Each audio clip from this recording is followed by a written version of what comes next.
Hello students, आज मैं आपको filling of orbital in atoms ये डिस्कस करेंगे हम। और इसमें मैं आपको ये बताऊंगी कि हमें किसी भी ऑर्बिटल में कैसे इलेक्ट्रॉन की फिलिंग करनी होती है। तो प्लीज आप इसको अच्छे से आपने देखना है कि मैं क्या पढ़ा रही हूँ। फटाफट से इस लेक्चर को हम कंप्लीट करते हैं। तो ये जो फिलिंग ऑफ ऑर्बिटल्स है किसी भी एटम में, ये हम 3 रूल्स होते हैं जिनको हमने फॉलो करना होता है। तो फर्स्ट रूल जो होता है दैट इज ऑफवा प्रिंसिपल। तो सबसे पहले मैं ऑफवा प्रिंसिपल की बात करूंगी। तो मैंने डेफिनेशन यहाँ लिख ली है ताकि हम सब में आपका टाइम वेस्ट ना हो, फटाफट से आपको मैं समझा देती हूँ। ऑफवा प्रिंसिपल एक ऐसा प्रिंसिपल है जो आपको ये बताता है कि किस ऑर्बिटल की एनर्जी कम होती है और किस ऑर्बिटल की एनर्जी ज्यादा होती है। हमेशा इलेक्ट्रॉन पहले कहाँ जाएगा, आप खुद सोचो। आप कहीं जाते हो तो आप हमेशा स्टेबिलिटी के लिए, जैसे ग्राउंड स्टेट कौन सी स्टेट होती है जो स्टेबल होती है, तो हमें जो सीट पहले कंफर्टेबली मिल जाए हम उसमें बैठ जाते हैं। कहीं भी अगर हम जा रहे हैं, ठीक है, कहीं भी ट्रेवल कर रहे हैं, है ना। तो सिमिलरली जब भी इलेक्ट्रॉन की फिलिंग होती है तो इलेक्ट्रॉन हमेशा पहले कौन से ऑर्बिटल में जाएगा, और उस ऑर्बिटल में जाएगा जिसकी एनर्जी सबसे कम होगी। तो ग्राउंड स्टेट में उनकी एनर्जी, ग्राउंड स्टेट में जो होता है आपका ऑर्बिटल, उसके जिसकी एनर्जी सबसे कम होगी उसी में पहले जाएगा। तो सबसे पहले अगर मैं बात करूं आपको कैसे पता चलेगा किस ऑर्बिटल की एनर्जी कम है, तो ऑफवा ने आपको एक ऑर्डर बताया था कि किसकी एनर्जी कम होती है और किसकी एनर्जी ज्यादा होती है। जिसकी एनर्जी कम होगी पहले इलेक्ट्रॉन वहां जाएंगे।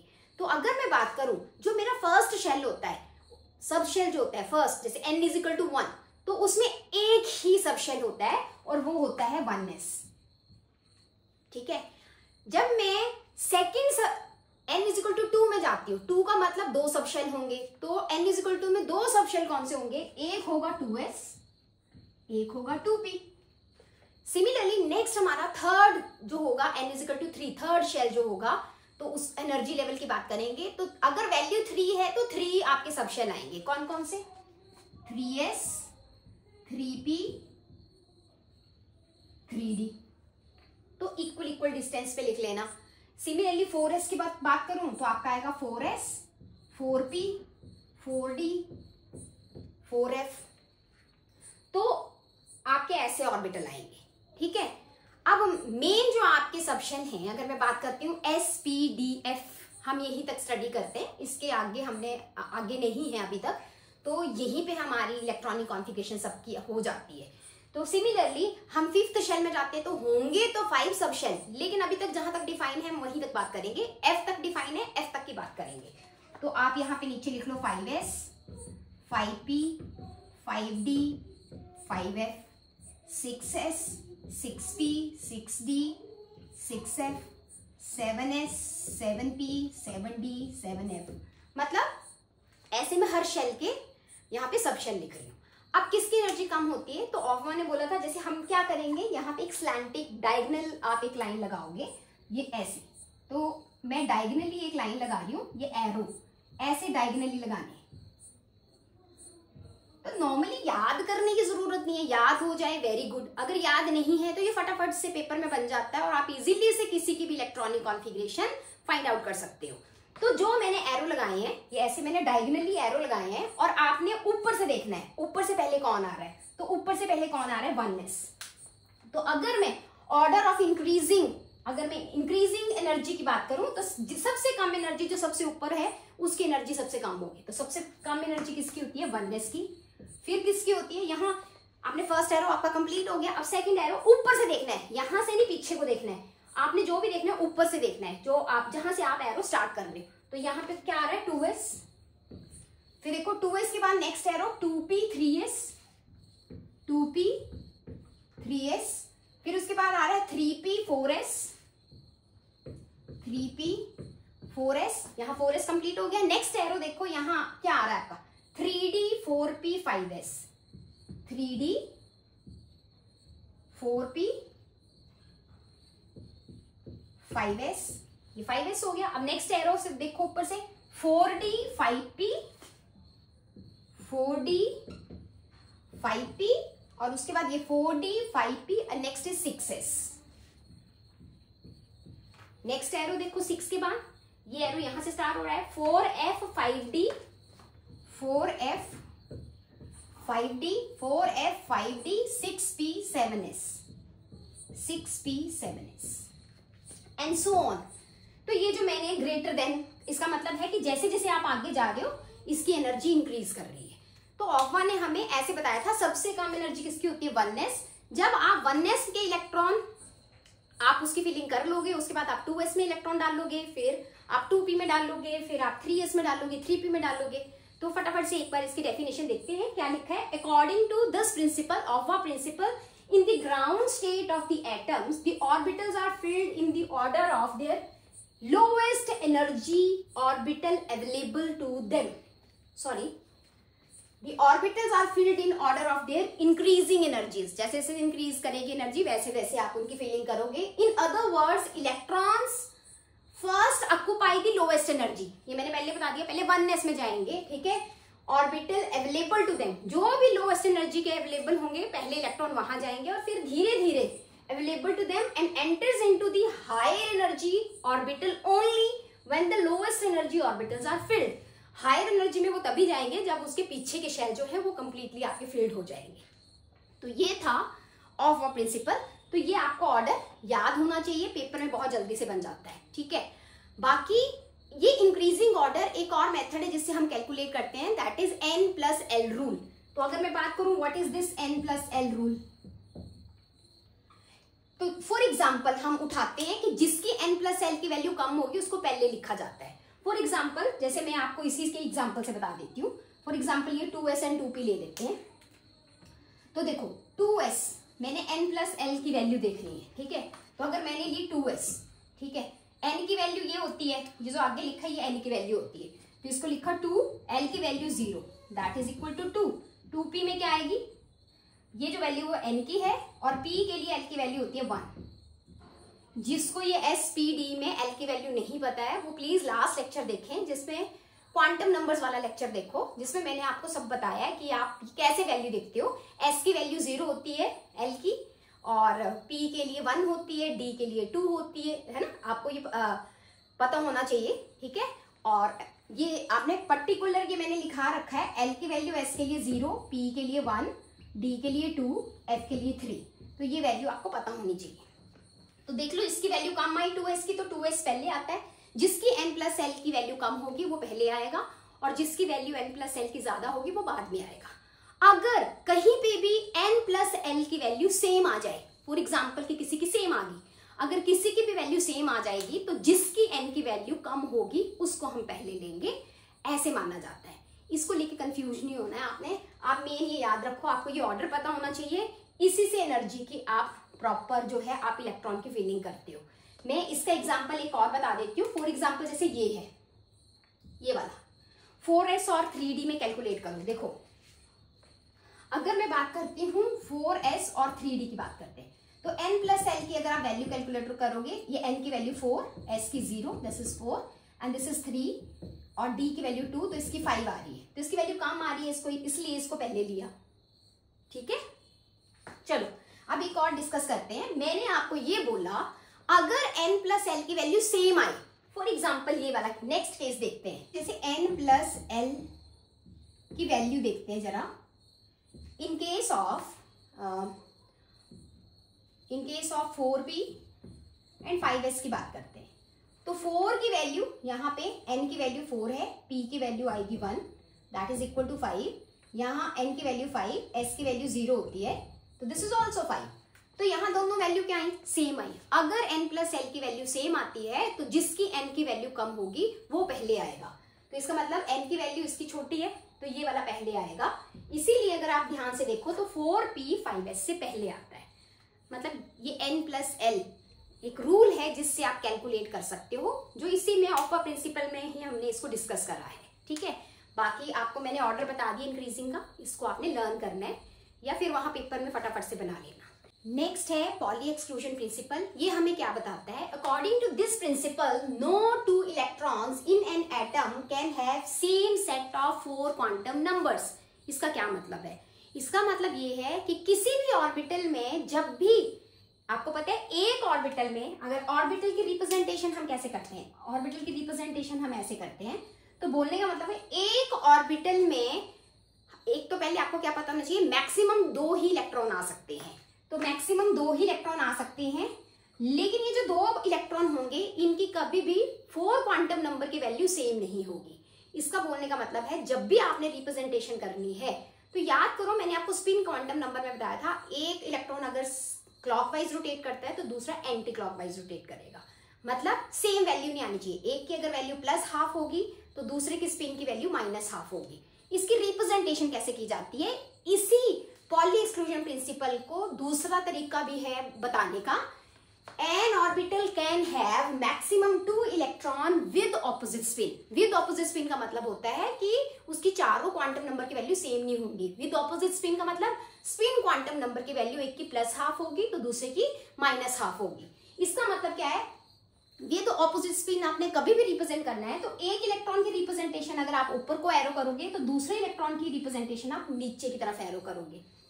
कभी भी आप 2 इलेक्ट्रॉन ऐसे नहीं भरोगे, ऐसे नहीं लिखना है, दिस इज रॉन्ग, ठीक है। ना तो आपने इनकी स्पिन ऊपर की तरफ बतानी है, ना आपने इनकी स्पिन नीचे की तरफ बतानी है, ये दोनों ही गलत है, ठीक है, both are wrong. Opposite spin बतानी है, एक की अपर साइड बतानी है स्पिन और दूसरे की नीचे की तरफ बतानी है। तो ये हमारा पॉली एक्सक्लूजन प्रिंसिपल था। N orbital can have maximum 2 electron with opposite spin. Next आपका जो थर्ड रूल आता है that is hertz rule of maximum multiplicity. ये रूल आपको क्या बताता है, ये रूल बोलता है कि जब भी आप किसी ऑर्बिटल में जब इलेक्ट्रॉन की फीलिंग करते हो, फॉर एग्जांपल 2s का तो एक ही ऑर्बिटल होता है, जैसे अगर मैं बात करूं जैसे 1s है तो 1s को आप ऐसे रिप्रेजेंट करते हो। अगर मैं 2s की बात करूंगी, बिकॉज ये जो है आपने ये पढ़ा होगा s सब शेल में एक ही ऑर्बिटल होता है तो उसको हम ऐसे रिप्रेजेंट करते हैं। p सब शेल में 3 ऑर्बिटल होते हैं, तो कभी मुझे अगर p को रिप्रेजेंट करना है, जैसे 2p को रिप्रेजेंट करना है तो मैं ऐसे 3 बॉक्सेस बनाऊंगी इसके, मतलब 2p सब शेल में 3 ऑर्बिटल होते हैं। ये हमने क्वांटम नंबर में डिस्कस करा है और आपको ये पता भी होगा। तो 2p में 3 होते हैं, है ना, ऐसे से इंक्रीज करते हैं। जैसे आपको पता है, मैं शॉर्ट में s का एक ही ऑर्बिटल होता है, p के 3 होते हैं, d के 5 होते हैं, ठीक है, तो और f के 7 होते हैं। तो सिमिलरली हम क्या बात कर रहे हैं, हम ये बोल रहे हैं हर्ट्ज रूल जो है वो क्या बताता है। हर्ट्ज रूल बोलता है according to this rule electron pairing will not take place in the same energy until each orbital is singly filled. इसका मतलब क्या है, इसका बोलने का मतलब है कि जैसे p के 3 होते हैं, आपको पता है p के कितने ऑर्बिटल होते हैं, 3 होते हैं, ठीक है। ये बोलता है कि इन सबकी एनर्जी सेम है, ठीक है। अगर मैं बात करूं वो बोलता है कि सपोज करो आपकी इलेक्ट्रॉनिक कॉन्फ़िगरेशन में आता है p1, तो पहला इलेक्ट्रॉन यहां जाएगा, फिर आपका आएगा p2, तो आप इसी में नहीं भरोगे, आप पहले सारे ऑर्बिटल क्योंकि सेम एनर्जी के हैं पहले उनको भरोगे, पहले सिंगली फील्ड होने चाहिए, उसके बाद हम पेयरिंग करेंगे। तो p1 के लिए ऐसे लिखोगे, p2 के लिए ऐसे लिखोगे, p3 के लिए ऐसे लिखोगे, ठीक है। अब मैंने p4 अगर होगा तो मैं उसको ऐसे करके इलेक्ट्रॉन डालूंगी।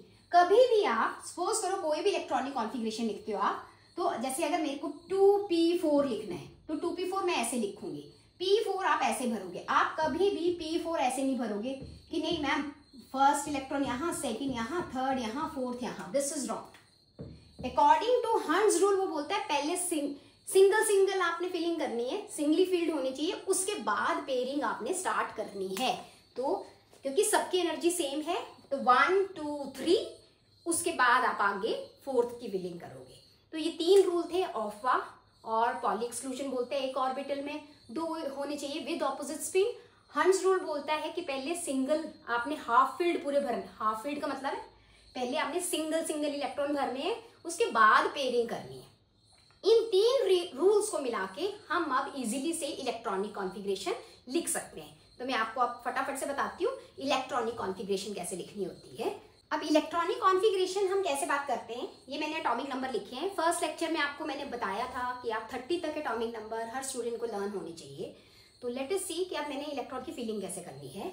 तो सबसे पहले अभी ऑफवा के अकॉर्डिंग सबसे कम एनर्जी किसकी होती है, जरा याद करो। सबसे कम एनर्जी होती है 1s की, फिर आती है 2s, फिर आता है 2p, फिर आता है 3s, फिर आता है 3p, ठीक है। तो आपको ये फिर आता है 4s, देन 3d, तो फिर आता है 4p, है ना। तो सबसे पहले देखते हैं जिसकी कम होती है। तो सबसे पहले हाइड्रोजन होता है, ये हीलियम होता है, देन आपका आता है lithium, this is beryllium, this is boron, carbon, nitrogen, oxygen, fluorine and neon.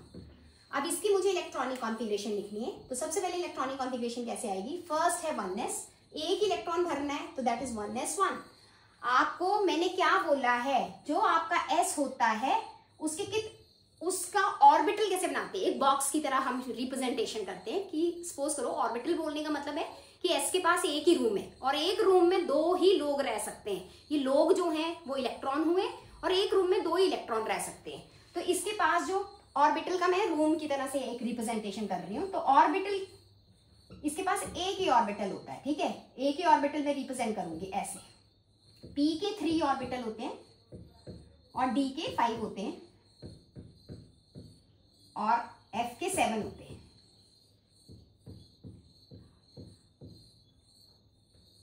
ठीक है।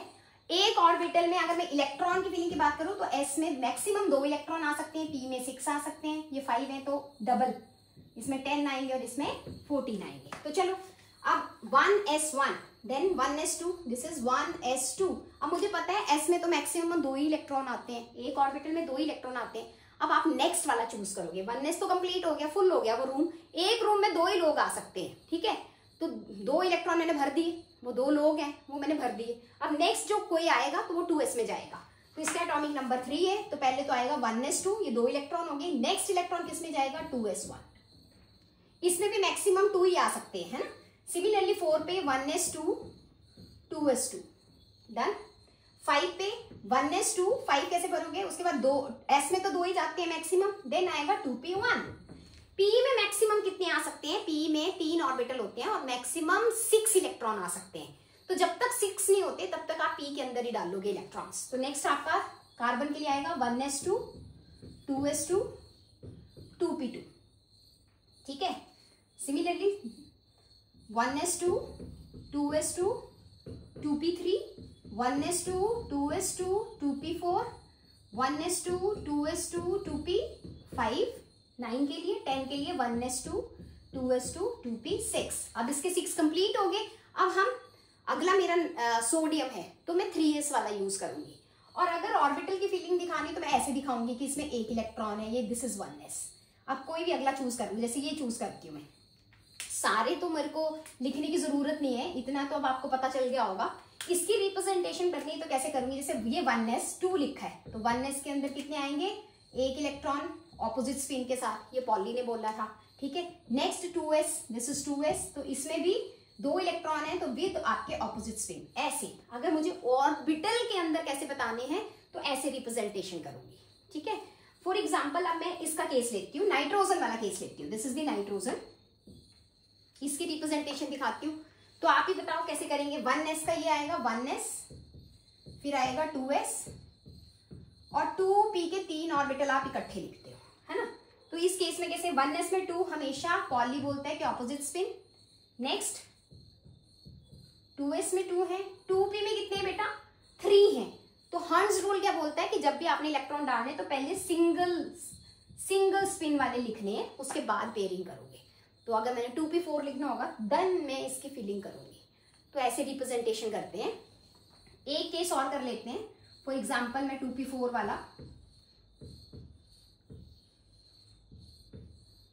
1s 2s 2p, तो ये मैं 2p4 वाला बता रही हूँ। 1s2 2s2 2p4, तो एक स्पिन आप इसमें 4 वाला इसमें भरोगे, ठीक है।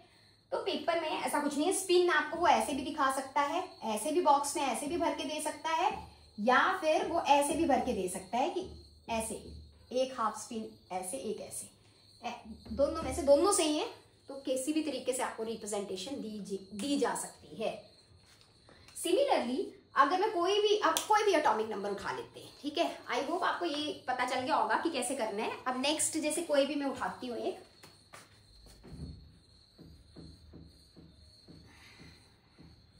नेक्स्ट मैं 1-2 एटॉमिक नंबर डायरेक्ट उठा के चलती हूँ।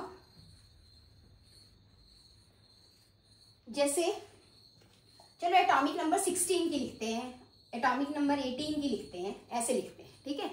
तो 16 करते हैं। तो सबसे पहले क्या आता है, इलेक्ट्रॉन। 16 किसका होता है, मैंने आपको बोला है 30 तक याद करना है। दिस इज सल्फर, ठीक है। ये आपका किसका आता है, सल्फर का, और ये आपका आता है आर्गन का। चलो ये आता है 1s2, इसका रूम फुल हो गया, s में 2, 2s2, 2p6, ये 10 हो गए, मेरे को 16 भरने हैं। 2p के बाद आपका आता है 3s में फिर 2 और ये 12 हो गए, मुझे 16 भरने, तो p में कितने आएंगे 4, ये आया। तो ये इलेक्ट्रॉनिक कॉन्फ़िगरेशन बनी। इसी को हम शॉर्टकट भी लिख सकते हैं। इसको कंसाइज करके कैसे लिखा जाता है, जो भी इसके पीछे नोबल गैस कॉन्फ़िगरेशन है उसको हम डायरेक्ट उतना शॉर्ट में कैसे लिखते हैं। जैसे P6 जो होती है, P6 नोबल गैस कॉन्फ़िगरेशन होती है, 2p6, 3p6, 4p6, ये सारे फुल्ली फील्ड वाले होते हैं नोबल गैस कॉन्फ़िगरेशन।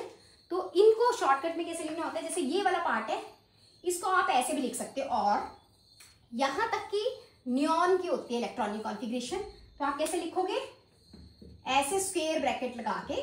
इसका मतलब है कि नियॉन तक इलेक्ट्रॉनिक कॉन्फ़िगरेशन है और उसके आगे आपकी आएगी 3s2, 3p4। ठीक है, जब स्टूडेंट्स हायर क्लास में चल जाते हैं तो वो डायरेक्ट ऐसे लिख लेते हैं, लेकिन जो बच्चे फर्स्ट टाइम कर रहे होते हैं वो ऐसे लिखते हैं, है ना, उनको तो ऐसे लिखना चाहिए जो फर्स्ट टाइम लिख रहे हैं।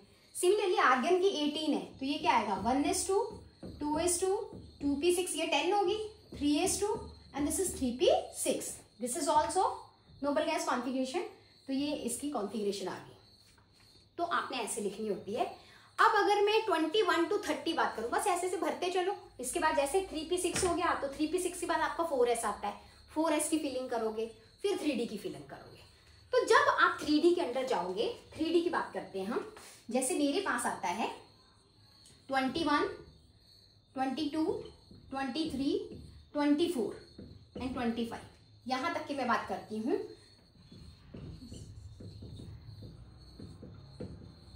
Scandium, titanium, vanadium, chromium and manganese. तो अगर मैं 20 तक आपका आता है, जैसे मैं अगर बात करूं तो यह मैंने 18 की लिखी है, 20 की अगर मैं लिखूंगी तो क्या आएगी बच्चे, इसको अगर मैं 20 की लिखना है तो मैं कैसे लिखूंगी, अगर मेरे पास एटॉमिक नंबर 20 होता है कैल्शियम का, यहाँ 18 हो गया, देन आएगा 4s2। और अगर मेरे को इसको शॉर्ट करके लिखना है तो इतना इतना नोबल गैस कॉन्फ़िगरेशन ये है, तो इसको मैं कैसे लिख सकती हूँ, इसको मैं लिख सकती हूँ, ये किसकी होती है, 3p6 होती है आर्गन की। ठीक है, तो देन इज फॉर 4s2, तो ये 20 के आप ऐसे लिख सकते हो। अब मैं यहीं से आपको आगे कंटिन्यू करूंगी, मतलब इतना इतना तो आपको पता है सेम ही होगी। तो जैसे 21 है ना, 21 में आपका आएगा आर्गन, फिर आपका आएगा 4s2, इतना हो गया 20। अब आपको पता है 4s के बाद आपको मैंने ऑफा में नेक्स्ट एनर्जी लेवल कौन सा बताया था, दैट इज 3d। इससे 4s के बाद जो नेक्स्ट ऑर्बिटल आता है दैट इज 3d, तो आपका आएगा 3d। लेकिन यहां तक तो 20 हो गए, तो यहां आएगा 3d1। नेक्स्ट आया 4s2, 3d2, फिर आएगा आर्गन 23 के लिए आएगा 3d3। ठीक है, 24 इज वेरी इंपॉर्टेंट। ठीक है, 24 आपको कुछ बच्चों को ऐसा लगता है 4s2, 3d4 आएगा, बट ऐसा नहीं है। इस केस में ये एक्सेप्शनल होता है। तो ये वाली जो आपका है, ये इलेक्ट्रॉनिक कॉन्फ़िगरेशन इज एक्सेप्शन। इसमें आता है इसका एक इलेक्ट्रॉन जंप कर जाता है, 4s1, 3d5 आता है। ठीक है, और इसमें आता है आर्गन 4s2, 3d10। अब आपको लगेगा कि ये जंप क्यों करा, तो बेटा आपको एक चीज मैं बता दूं, फुल्ली फील्ड का मतलब होता है जो उसके 5 ऑर्बिटल हैं डी के, वो सारे भरे हों। सारे भरे होंगे तो आपको पता है एक ऑर्बिटल में 2 इलेक्ट्रॉन आते हैं। पूरे कंप्लीटली फील्ड होंगे तो D10 होगा, उसको बोलते हैं फुल्ली फील्ड। और हाफ फील्ड क्या हुआ, 10 का हाफ क्या होता है 5। तो हम ये बोलते हैं फुल्ली फील्ड और हाफ फील्ड जो होते हैं दे आर हाईली स्टेबल। इसलिए ये अपना एक इलेक्ट्रॉन इसमें जंप कर देता है, बिकॉज ये जंप करने से D5 बन जाता है और ज्यादा स्टेबिलिटी गेन करता है।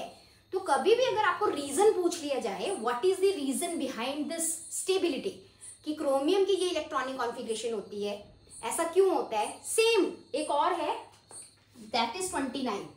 ठीक है, 29 जब लिखोगे वो कॉपर का होता है, तो आर्गन, तो उस केस में आपका बच्चा 4s2, 3d9 सोच लेता है, बट दिस इज रॉन्ग, ऐसा नहीं होता है। इसका एक इलेक्ट्रॉन जंप कर जाता है, दिस इज 4s1, सॉरी यहां मैंने 25 में यहाँ 5 आना था बच्चे, यहाँ आएगा 4s1, 3d10, और 30 में आएगा जिंक, आर्गन 4s2 3d10। तो ये लास्ट की जो 4 है ना, इनको जरा ध्यान से देखो। तो अगर मैं बात करूं तो क्रोमियम वाला केस और कॉपर वाला केस इज एक्सेप्शन, तो ये हर बच्चे को याद होना चाहिए, दिस इज इंपॉर्टेंट। ठीक है, ये हर बच्चे को याद होना चाहिए। इसमें एक इलेक्ट्रॉन जंप करके यहाँ हाफ फील्ड हो जाता है और ये एक इलेक्ट्रॉन जंप करके फुल्ली फील्ड हो जाता है, and both these configurations are more stable. ये दोनों कॉन्फ़िगरेशन बहुत ही स्टेबल होती हैं। और मैंने आपको मतलब ये दोनों ही क्यों स्टेबल होती हैं, क्या रीजन है इसके पीछे, तो इनकी स्टेबिलिटी जो होती है उसका एक रीजन होता है, इनमें सिमेट्री होती है। तो first is symmetry and second is exchange energy. Exchange energy मतलब जब इलेक्ट्रॉन एक्सचेंज होके दूसरे ऑर्बिटल में जाता है तो उस केस में एक्सचेंज एनर्जी, एक एनर्जी रिलीज होती है। ठीक है, तो वो ऐसे शिफ्ट करने से एक्सचेंजेस ज्यादा आते हैं।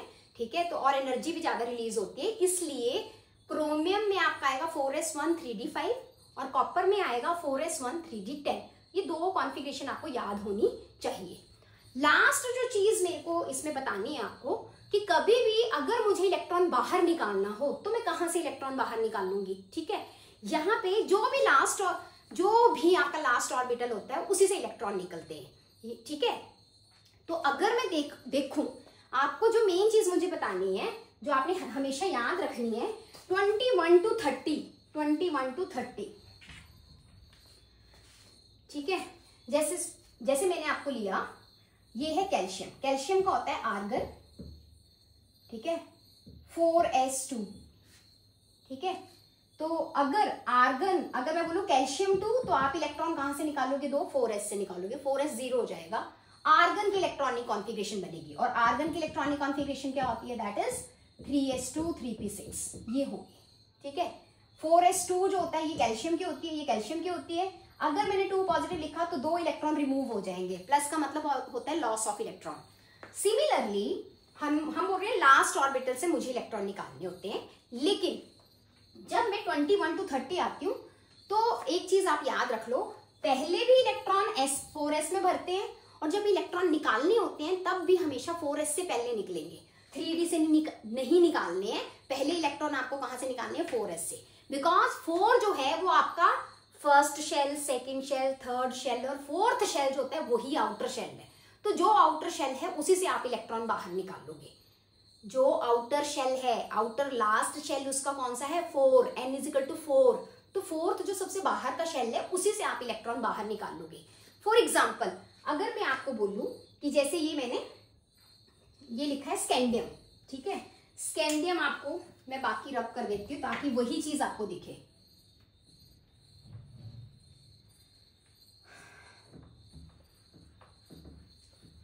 ठीक है, अब जैसे मैंने ये स्कैंडियम की लिखी है और आपको अगर मैंने बोला ये स्कैंडियम हो गया।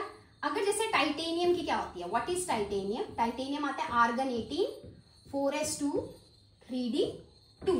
अब अगर मैं बोलूं कि बेटे मेरे को टाइटेनियम 2 पॉजिटिव की इलेक्ट्रॉनिक कॉन्फ़िगरेशन बताओ, तो इसका आउटर शेल आप 3d मत सोचना कि 3d में लास्ट में लिखा है तो इससे निकाल लेंगे, नहीं, भरते पहले 4s है, वो मैंने आपको बताया था। ठीक है, अकॉर्डिंग टू ऑफवा उसकी एनर्जी वैसे बताई थी कम होती है, n+l रूल के हिसाब से होता है।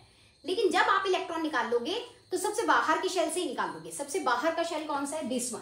तो आपके इलेक्ट्रॉन पहले 4s से निकलेंगे, तो आपकी इलेक्ट्रॉनिक कॉन्फ़िगरेशन आएगी आर्गन 4s0 3d2। और इसको हम कैसे लिखेंगे, 4s को लिखने की जरूरत नहीं होती, आप ऐसे लिखोगे argon 3d2 is the configuration. मतलब 21 to 30 पहले जब इलेक्ट्रॉन भरते हो तो 4s में भरते हो, फिर 3d में भरते हो, लेकिन जब इलेक्ट्रॉन निकालने की बारी आएगी तब भी आप पहले 4s से ही इलेक्ट्रॉन निकाल लोगे, क्योंकि जो आपका 4 है वो आपका आउटर शेल है, उसी से बाहर निकलेंगे। तो चलो जरा मुझे बताओ कॉपर 2 पॉजिटिव की क्या आएगी। ठीक है, तो कॉपर क्या होता है, तो सबसे पहले तो आप कॉपर की लिखो, उसके हिसाब से कॉपर 2 पॉजिटिव की जरा इलेक्ट्रॉनिक कॉन्फ़िगरेशन लिखना। आप यहाँ पे इसको पॉज करो और फिर चेक करो आपने ठीक लिखी।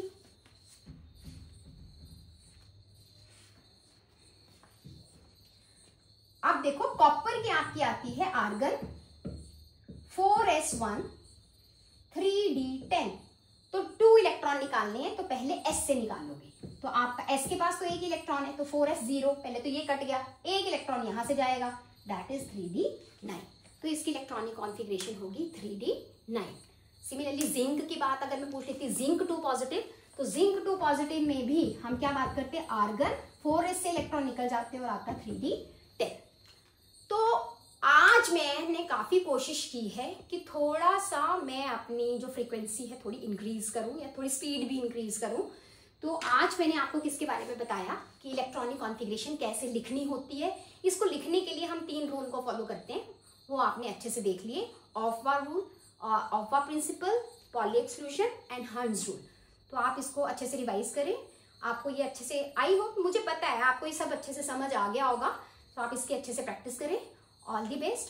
और आपको ये चीज़ें पसंद आई हैं तो लाइक शेयर करिए और अपने फ्रेंड्स के साथ मेरे चैनल को सब्सक्राइब करिए। All the best, thank you, take care.